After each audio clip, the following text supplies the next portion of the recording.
음악이라는 게 곡도 아름답고 가사도 참 아름답고 그러니까 참 좋습니다. 참 똑같은 한글인데 어떻게 저렇게 또 가사를 쓸 수 있는가? 새삼스럽게 가사에 참 은혜가 되네요. 미국 미시시피에 있는 한 교회에 편지가 하나 날아들었습니다. 실화입니다. 그 편지는 우크라이나에서 보낸 편지인데 내용이 그랬습니다. 4년 전 당신이 우리 마을을 방문해서 우리 집에 문을 노크를 하고 전도지 한 장과 예수님이 나의 죄를 위해서 대신 죽으셔서 그 예수님을 믿으면 죄를 용서받는다는 말을 남기고 가셨더랬습니다. 그 4년 동안에 나의 인생에 많은 어려움이 있었고 지난 2년 동안 특별히 나는 우리 가정의 어려움이나 개인의 문제로 인해서 절망하고 좌절하고 정말 목숨을 끊을까 하는 엄청난 고통 가운데 있었는데 갑자기 4년 전 당신이 전해준 그 말씀이 기억이 났고 정확히 말하면 성령께서 그의 마음이 기억나게 하셨고 그래서 당신이 전해준 그 4년 전의 복음을 내가 받아들이고 나는 나의 죄를 용서받고 하나님의 자녀가 되었습니다. 당신이 4년 전 우리 마을을 지나갈 때에 아무 효력도 없는 헛된 일처럼 발걸음을 옮겼다고 생각할지 모르지만 아무 효력 없는 일이 아니라 엄청난 일이 일어났었습니다. 이런 비슷한 얘기들은 알려진 얘기도 많고 사실 알려지지 않은 얘기들이 더 많을 겁니다. 우리가 살다 보면 내가 하는 이 일이 잘하는 일인가? 이게 무슨 효력이 있는가? 의미가 있는가? 하는 생각을 할 때가 간혹 있습니다. 근데 어떤 일은 의미를 가지고 일을 했는데도 의미 없이 끝나는 일이 있는가 하면 이건 뭐 해야 되나? 꼭 이런 것까지 해야 되나? 싶은데 알든 모르든 엄청난 일이 벌어지는 세상에 영혼을 구원하는 일만큼 흥분되고 이보다 더 강력한 일이 있겠습니까? 그런 일들이 그냥 교인들과 함께 단기 선교에 참여했던 한 분의 수고로 말미암아 그분의 영혼의 구원의 역사가 일어났다 하는 이야기입니다. 오늘 읽었던 본문 11장 앞에는 10장이 있는데 그 10장의 내용은 지혜롭다고 생각하고 행했는데 사실은 어리석은 행동 몇 가지를 소개했습니다. 그런 얘기들이 많죠. 예를 들면 이 사람 말하는 거 보니까 아는 것도 많고 뭐 계획도 철저하고 그래서 야, 이 사람은 정말 대단하고 똑똑하고 성공한 사람이구나 그런 생각이 드는데 알고 보니까 완전히 허당인 사람 그런 경우도 있을 수가 있고 어떤 사람은 열심히 도끼질을 하고 나무를 벌목을 하는데 엄청나게 수고하고 고생하는데 제대로 일이 진행이 안 돼가지고 끙끙거리고 고민하고 그러면서 시간만 허비하고 힘만 허비하는 사람이 있었는데 알고 보니까 도끼날을 하나도 갈지 않고 일만 했던 사람 어리석다 그 말이죠. 이런 비슷한 얘기들은 잠언이나 전도서에 참 많이 나옵니다. 지혜의 왕이었던 솔로몬이 비유를 정말 기가 막힌 비유를 많이 들었기 때문에 그런 얘기가 10장에 있는 얘기입니다. 근데 오늘 11장은 반대입니다. 정말 어리석고 말도 안 되고 저렇게 인생을 허비해서 되나 싶은데 알고 보니까 이게 지혜롭고 허비한 일이 아닌 것 몇 가지를 소개를 해주고 있습니다. 그래서 오늘 전도서 11장은 먼저 대명제가 하나 있는데 이 문장으로 설명할 수 있습니다. 인간, 사람아 너는 아무것도 모른다. 이게 지금 11장에서 하나님께서 하시는 말씀입니다. 뭐 아니라고 말할 사람이 있을지 모르지만 용감하거나 무식하거나 둘 중에 하나일 겁니다. 아무것도 모릅니다, 여러분. 내일이 무슨 일이 날지 아무것도 모르는 게 인생입니다. 내 몸에 일어난 일도 내가 모릅니다. 그런데 오늘 어리석어 보이고 헛된 일이고 필요 없는 일처럼 보이는 것이 이게 지혜로운 것이 있다는 예를 하나 든 것입니다. 1절 말씀을 보겠습니다. 식물을 물 위에 던지라. 정확하게는 빵을 물 위에 던지라. 여러 날 후에 도로 찾으리라. 제가 이 말이 무슨 말인지 알려고 여러 번 궁구하고 고민하고 해봤는데 잘 모르겠습니다. 무슨 말인지. 그런데 전도서의 이 기자가 솔로몬이 저 말을 하고 난 다음에 2절 말씀을 하는 거 보면 이런 대충 말씀이겠구나 짐작을 합니다. 2절에는 뭐라고 하냐면 식물을 물에 던지고 없어지고 버리는 것처럼 보이는 이 행위를 7사람에게 어떨 때는 8사람에게까지 해라. 7은 완전한 숫자란 말이죠. 할 수 있는데도 최대한 많이 그 말이고 8은 그보다 더 이런 뜻이죠. 아니 한 사람에게도 이렇게 식물을 흘려보내는 것도 이것도 아깝고 어리석어 보이는데 7사람에게 8사람에게까지 하라. 근데 뭐라고 했냐면 여러 날 후에 도로 찾는다 하는 표현들을 볼 때에 아마 이것은 어리석게 허비하는 재물 낭비처럼 보이지만 나중에는 내가 어려움 당할 때 나에게 도움을 받았던 사람이 나에게 도움을 줄 수도 있다는 그런 얘기 아닐까, 그렇게 한번 짐작을 해봅니다. 오늘 제가 보고 싶은 말씀은 3절 4절 그리고 6절 말씀인데, 먼저 3절 4절 말씀을 보겠습니다. 구름에 비가 가득하면, 구름에 물이 많이 실려 있는 것은 비가 쏟아지게 되어 있습니다. 우리 대충 느끼면 와, 폭우가 쏟아지겠다 하는 거. 그런데 밖에 일하러 가는 사람 없다 그 말입니다. 밤새 비가 쏟아지고 바람 불면 나무 쓰러지고 밖이 엉망진창이 되어 있는 게 뻔하죠. 아침에 일어나면 풍세, 바람의 형태를 살펴보면 오늘은 밖에 나가서 씨 뿌릴 때가 아니구나. 왜? 바람이 워낙 세서 뿌리면 땅에 떨어지지 않고 공중에 날아서 다른 데로 가버리기 때문에 오늘 농사는 아니다. 오늘은 씨 뿌리는 오늘은 아니다.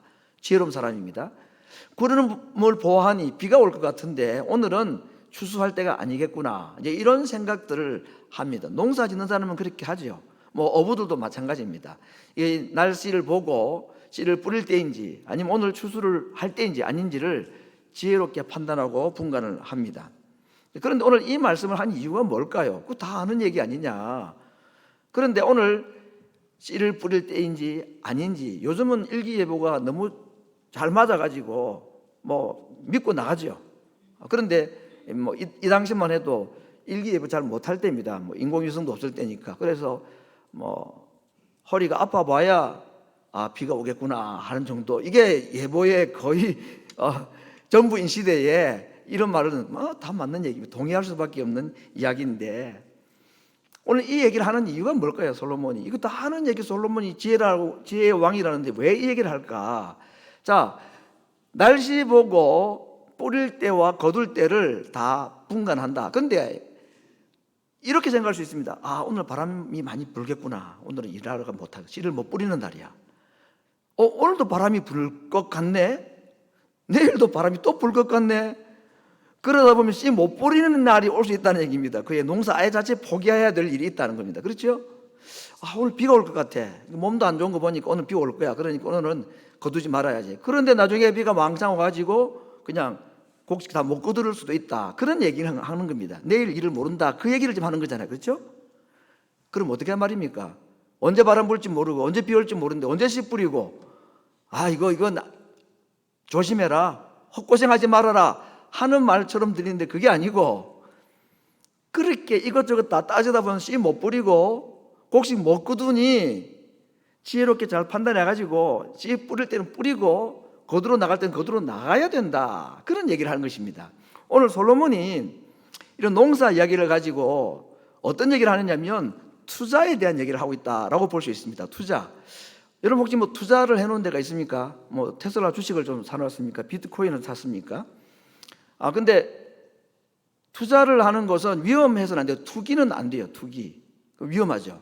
그래서 투자는 확실한 것을 하는 거죠. 은행에 뭐 이자 안 높아도 은행에 돈 넣어놓으면 조금 이자라도 있고 그 안전합니다. 또 공격적으로 하는 사람들은 뭐 좀 위험을 무릅쓰고 투기성 투자를 하는 사람들도 있는데 그건 별로 좋은 건 아니겠죠. 그러나 가지고 있는 물질이든지 건강이든지 재능이든지 시간이든지 가만히 두고 있는 거 아니다. 그건 아니라는 얘기입니다. 그건 예수님의 비유에서도 나타나있습니다. 5달란트, 2달란트 받은 사람은 바로 가서 장사를 했다고 했습니다. 돈을 다 잃어버릴 각오를 하고 장사를 해서 이윤을 남겼다. 그런데 1달란트 받은 사람은 어떻게 됐죠? 이거라도 잃어버리면 안 되니 묻어 두었다가 주인 올 때 돌려주었다고 할 때 너가 진짜 지혜롭구나 라고 말하지 않고 어리석은 사람이다. 심지어는 너는 악하고 게으르다까지 말하였습니다.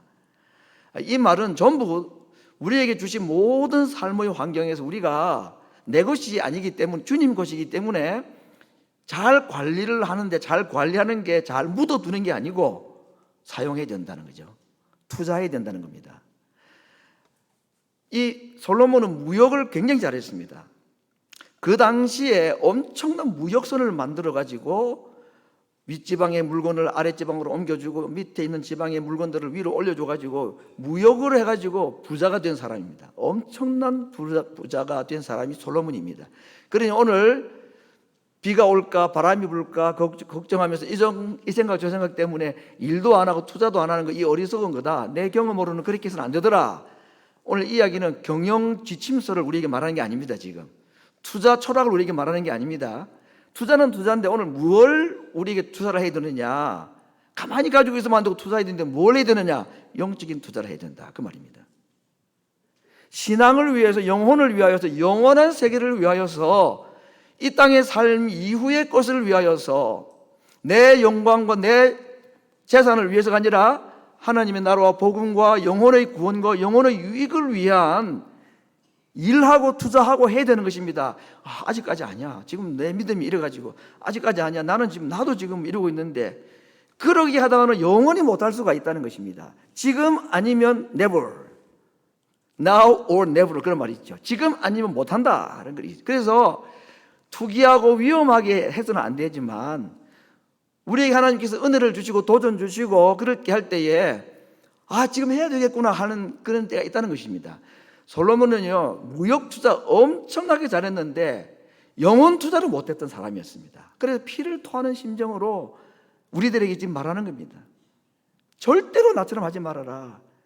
언제 배를 띄울 것인지, 언제 무역을 할 것인지, 언제 무슨 물건을 어디다 옮길 것인가, 여기는 내가 하나님 주신 지혜로 잘했는데 내가 정말 못한 게 있다면 내 영혼을 위한 투자 안 했다라는 겁니다. 땅에 있는 물질의 영광을 찾다가 내 영혼을 안 돌본 거, 이거 안 된다. 지금 당장 해라. 뭘요? 영혼 투자를 지금 하라. 때를 따지고 풍세를 살피고 지금 아니다라고 말하지 말고 지금 당장 시작해야 된다. 오늘 이 말씀이 들리는 분들에게는, 귀 있는 분들은 들을 수 있기를 바랍니다. 6절 말씀 한 구절을 더 보겠습니다. 6절 말씀, 너는 아침에 씨를 뿌리고 저녁에도 손을 거두지 말라. 이것이 잘 될는지 저것이 잘 될는지, 혹 둘 다 잘 될는지 혹 둘 다 안 될는지 모른다, 그런 얘기죠. 씨를 뿌릴 때에 이 씨가 잘 자랄까, 저 씨가 잘 자랄까, 아침에 씨를 뿌렸는데 오늘 뿌린 이 씨가 잘 될 건가, 저녁에도 씨를 또 뿌려봤습니다. 저녁에 뿌린 씨가 또 농사가 잘 될 건가, 둘 다 잘 될 모른다는 얘기. 지금 전도서 11장에 말하는 대주제가 뭐라죠? 인간아, 사람아, 너는 아무것도 모른다. 그 얘기를 가지고 이제 말씀을 풀어나가고 있습니다. 우리도 모르는 겁니다. 이 씨가 잘 된 건지, 저 씨가 잘 될 건지, 둘 다 잘 될 건지 모르니 그냥 가만히 있는 게 상책이야 라고 말하는 게 아니고, 어떻게 하라고요? 아침에도 저녁에도 씨를 뿌려라, 그 얘기를 하고 있습니다. 이거 역시도 뭘까요?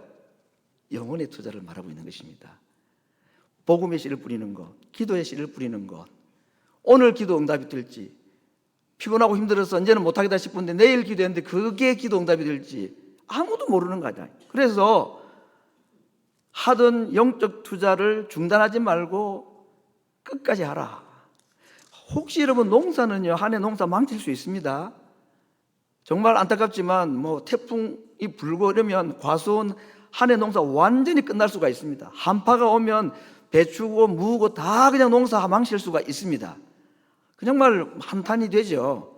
그런데 절대로 후회가 없고 절대로 우리를 속이지 않는 확실한 약속 하나 있습니다.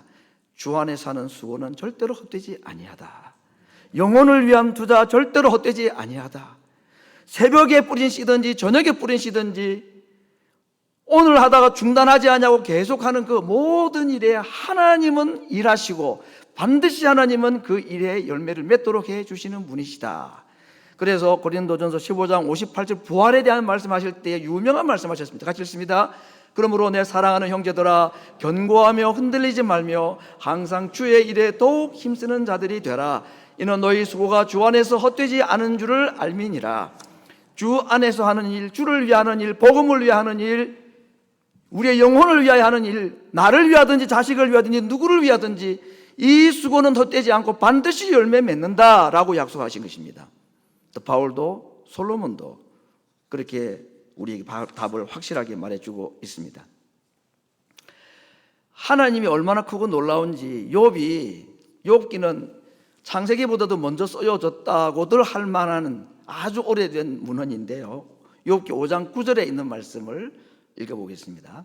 같이 읽습니다. 하나님은 크고 측량할 수 없는 일을 행하시며 기이한 일을 셀 수 없이 행하시나니. 이거에 뭐 하나님 얘기할 때 늘 하는 말이 새로운 게 없습니다. 이거 대단한 감동이 되는 거 아니고, 하나님 뭐 못할 거 없고 크고 놀라운 일 행하시고, 이게 우리가 지금 잘 몰라요. 하나님이 얼마나 크고 놀라우신지를. 하나 예를 들어, 제가 종종 이 예를 드는데, 지금 여러분 과학이라는 게 얼마나 발달해 있습니까? 지금 뭐 정말 우리가 상상하지 못하는 데까지 나아가고 있습니다. 뭐 인공지능이라는 것은 그냥 컴퓨터 용량이 많은 게 아니잖아요. 자가 발전을 해가지고 아무튼 지금 상상을 초월할 일이 벌어집니다. 뭐 오죽했으면 인공 심장뿐 아니라 인공 피를 만든다고 이러고 있겠습니까? 이거 뭐 생명도 이제 사람이 만든다고 이럴 판입니다. 지금 이 과학이 발달하는 거. 근데 한 번씩 이런 얘기를 들어보면 깜짝깜짝 놀랍니다. 우리 인체 신비 같은 거 들어보면 깜짝깜짝 놀라지 않아요? 와, 이런 일이 있었구나. 빛이 1초에 30만 킬로미터를 달린대요. 그거 어떻게 쟀는지 모르겠습니다. 탁 재가지고 30만 킬로를 어떻게 쟀는지. 근데 이건 오래전 얘기입니다. 그죠? 최근 얘기가 아니고. 그 지구를 7바퀴 반을 돈대요. 그만큼 빠르다는 얘기죠. 그 1초에 30만 킬로를 달리는 빛의 속도로 1년을 달린 거리를 1광년이라고 부르잖아요. 그렇죠? 1광년. 계산이 안 됩니다. 제가 계산기 두들기가 나중에 계산기가 답을 못해요. 그냥 이 해가지고 답이 안 나와요. 그런데 지금 우주의 크기가 930억 광년이라고 합니다. 그리고 점점 더 팽창하고 있다는 겁니다. 우주라는 게. 그런 것 보면 이야, 우주가 넓구나. 세상에 인간의 과학이 이렇게 발전했구나 라고 생각하는데, 더 정확하게 말하면 와, 하나님 정말 대단하시구나. 욥기에 있는 말씀은 틀림없는 말씀입니다. 하나님은 크고 측량할 수 없는 일을 행하시고 기이한 일을 행하시는데 그 일을 헤아릴 수가 없다고 그랬습니다. 우리 복음찬양 지난주인가 불렀던 가사 보니까 하나님께서 별들을 지으시고 그 별들의 이름을 붙이신다 그랬었는데, 저는 그거 믿습니다. 930억 광년에 별이 몇 개쯤 되겠습니까? 우리는 세지도 못할 텐데 하나님은 그걸 지으시고 지금도 계속해서 팽창해 나가고 있고 그 별들의 이름을 다 붙이시는 분이시라고 저는 믿습니다. 그분이 그 정도로 크고 놀라운 분입니다. 자, 그분이 못하실 일이 있겠느냐 이 얘기죠.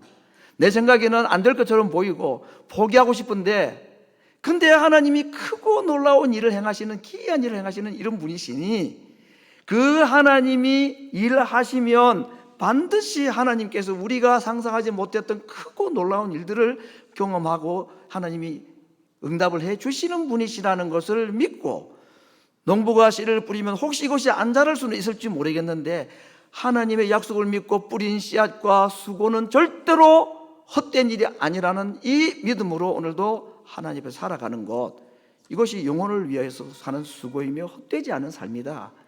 솔로몬 그거 못했다고 말합니다. 솔로몬이 잘해가지고 나처럼 되라고 말 아니라 절대로 나처럼은 되지 말라, 그런 얘기를 하고 있는 거 아니겠습니까? 오늘 제가 하나님께서 행하신 크고 놀라운 일 두 가지를 먼저 소개하겠습니다. 뭐 930억 광년부터 해가지고 이 우주 있는 이런 얘기들은 다 알지도 못하고 다 뭐 소개할 수도 없습니다.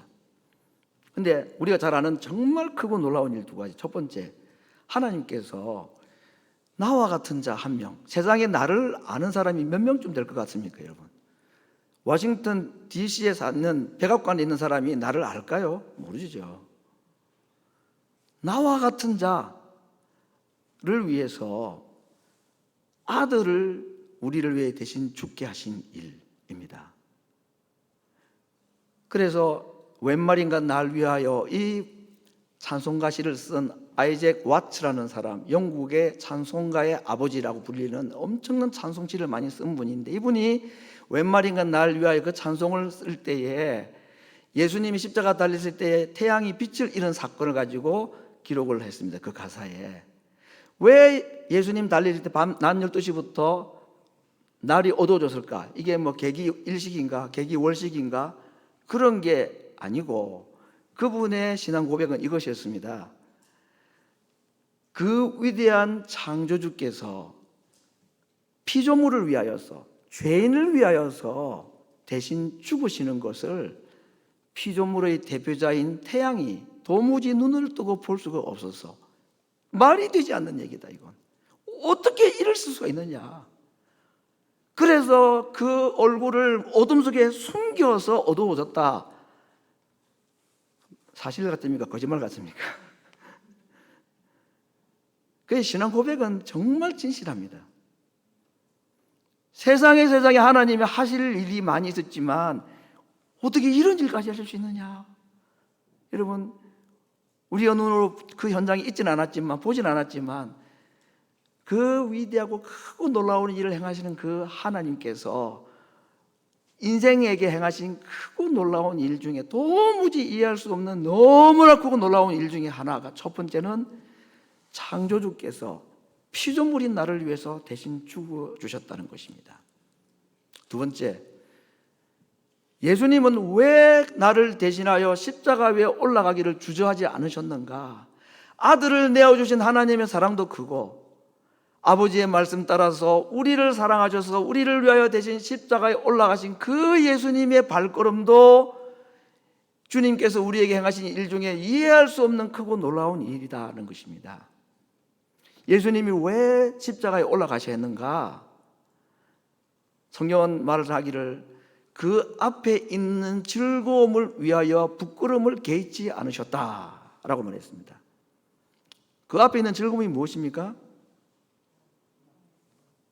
나입니다. 내 구원입니다. 연도로 따진다면 2000년 전 사람으로 오신 하나님께서 피조물인 나, 아니 죄인인 나를 위하여서 십자가에 올라가시는 것을 조금도 머뭇거리지 않으셨습니다. 이거 잘하는 것인가? 손해보는 거 아닌가? 어리석은 거 아닌가?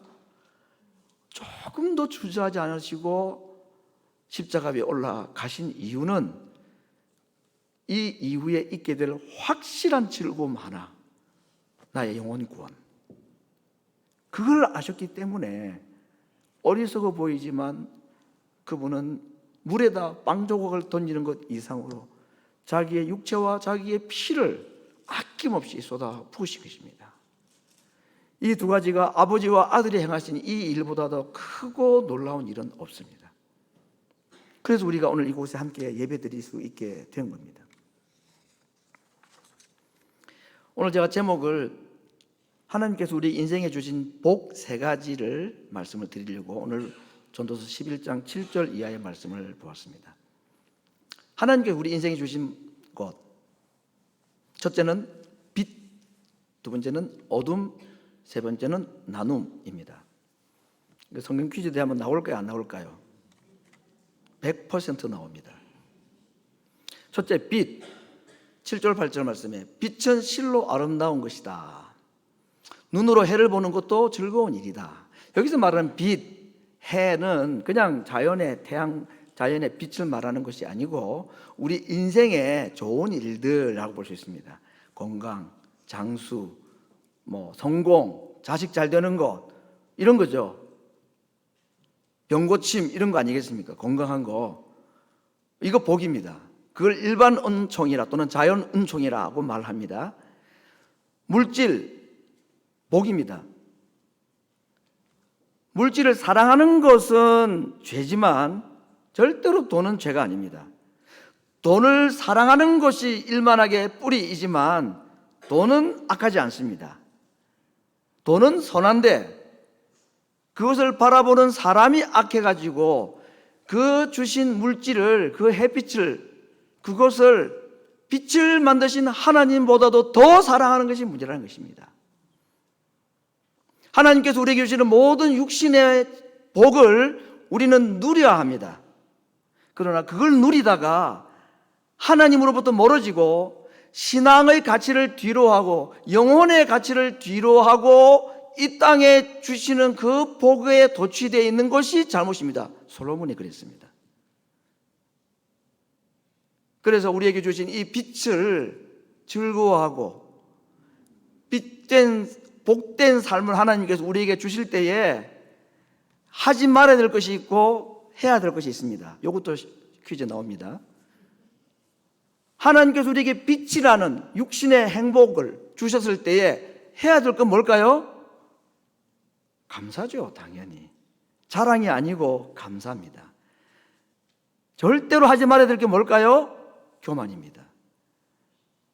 근데 사람이 워낙 우리가 약하고 사탄은 워낙 간사해가지고 하나님께서 우리에게 주신 이 빛을 우리가 보고 감사하고 하나님께 영광을 돌리기보다는 자랑하고 교만하고 하나님께서 주신 그 빛의 복을, 자연의 복, 일반적인 은총 때문에 특별한 하나님의 은혜와 은총을 가치 없게 여길 가능성이 참 많더라는 겁니다. 거의 예외 없이. 그래서 우리가 하나님과 함께 견주어 섬길 수 있는 것이 세상에 없지만 딱 하나가 있다. 하나뿐 아니겠지만 가장 강력한 하나님의 라이벌이 누구냐? 물질이라고 되어 있습니다. 하나님 백성들은 하나님 외에 물질을 겸하여서 하나님을 섬길 수 있는 신비한 재주를 가지고 태어났더라. 안 되는 일인데 된다는 것입니다.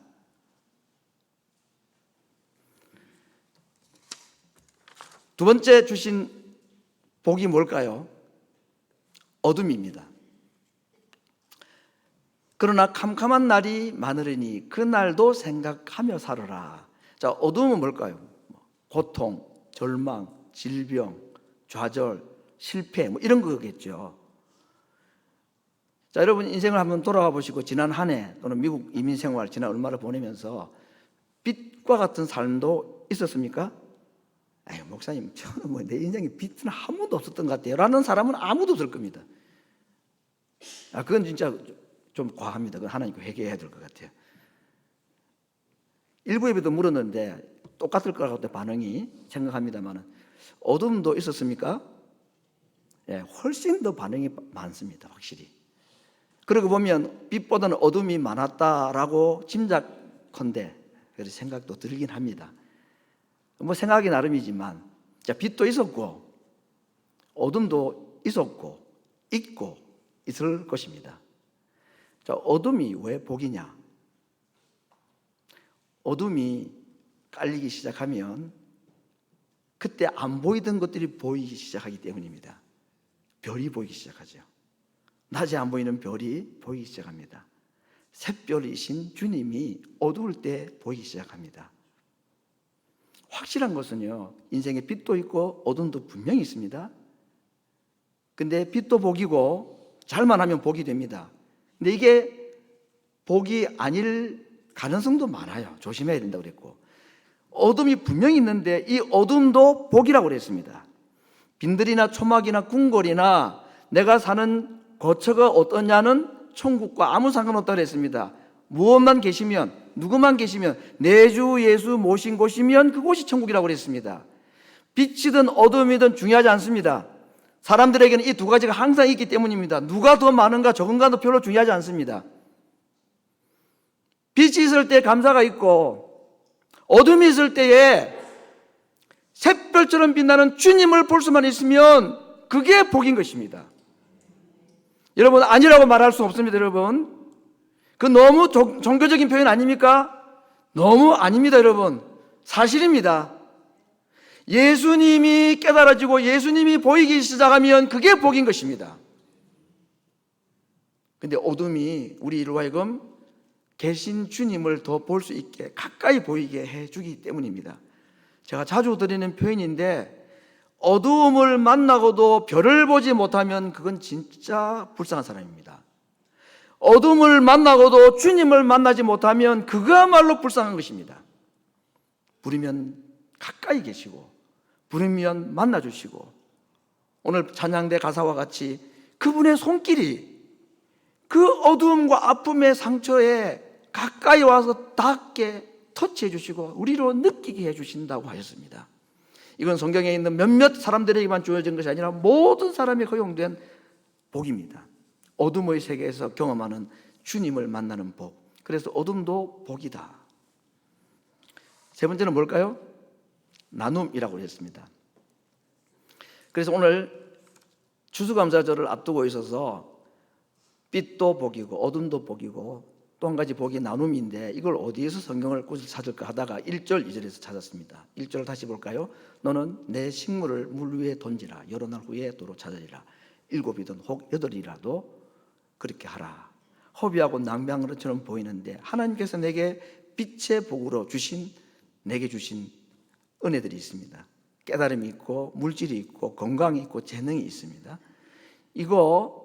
그거나마저도 없는 사람들, 나는 그래도 빛이라도 있는 것 같은데 지금 여전히 어둠 가운데 있는 사람들을 우리 눈으로 보고 그들에게 그것을 전해주고 나누어 줄 때에 우크라이나에 무심코 교인들과 함께 가서 전도지 한 장 나눠주고 그냥 종알종알 외웠던 구절 하나, 물론 그렇게는 안 했겠죠. 그분이 그렇게 했던 사람이 영혼 구원의 도구가 되었던 것과 같이 오늘 내가 무심코 누군가의 말 한마디, 전화 한 통, 그냥 관심의 표현을 하나 했던 것, 알고 보니 이 사람이 너무 큰 절망과 고통 가운데 있었는데 그 자그마한 나눔과 사랑의 교제를 통해서 말할 수 없는 위로를 받는 것, 가장 큰 복은 받는 것보다는 주는 것이라고 했고, 내가 복을 받는 것도 복이지만 가장 큰 복은 내가 복의 통로가 되는 것이 더 큰 복이고,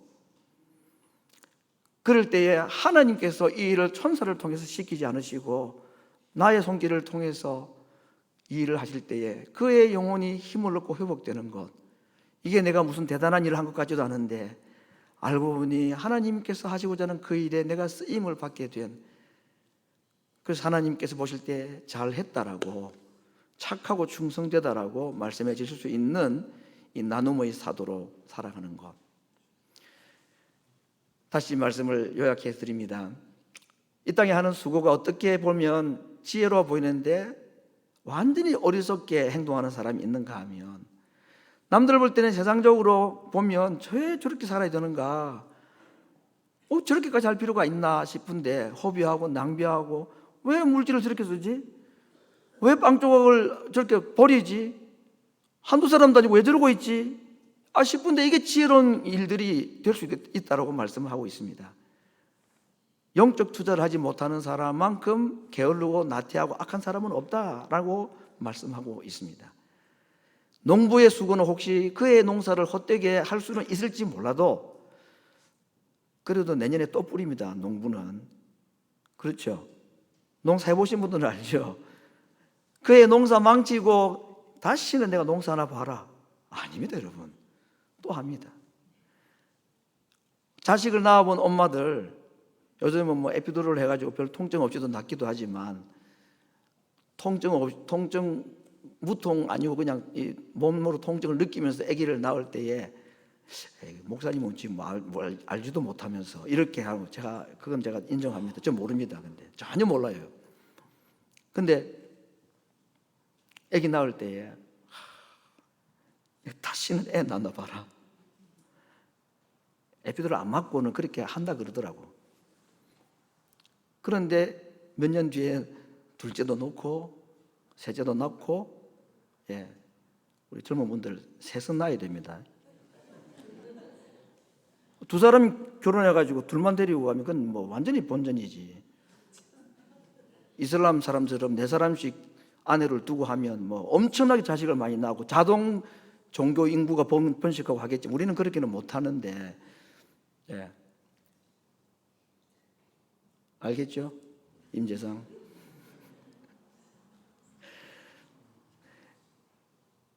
또 많습니다. 농사 망쳐도 다음에 또 농사 또 합니다. 그런데 주 안에 사는 수고는요 헛되지 않다고 분명히 말씀했습니다. 자연이 우리를 배신할지는 모르지만 하나님 우리를 배신하지 않으십니다. 그 하나님 약속을 믿고 복음의 씨앗, 기도의 씨앗, 자식들을 위해 흘리는 눈물의 씨앗 절대로 헛되지 않습니다.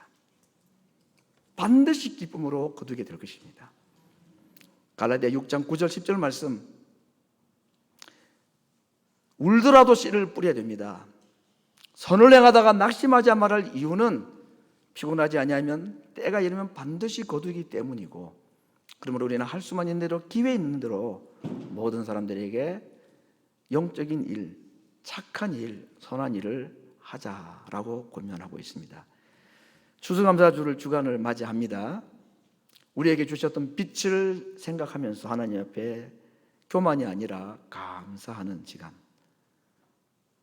오늘 이렇게 내가 건강을 가지고 예배 드릴 수 있는 거, 이거 당연한 것이 아니고 은혜다. 우리 늘 자동으로 그렇게 고백합니다. 우리 가정에 주신 복, 별거 아닌 것처럼 보이는데 이 평상적이고 일상적인 삶이 하나님의 은혜라는 고백을 하지 않을 수가 없을 것입니다. 빛입니다.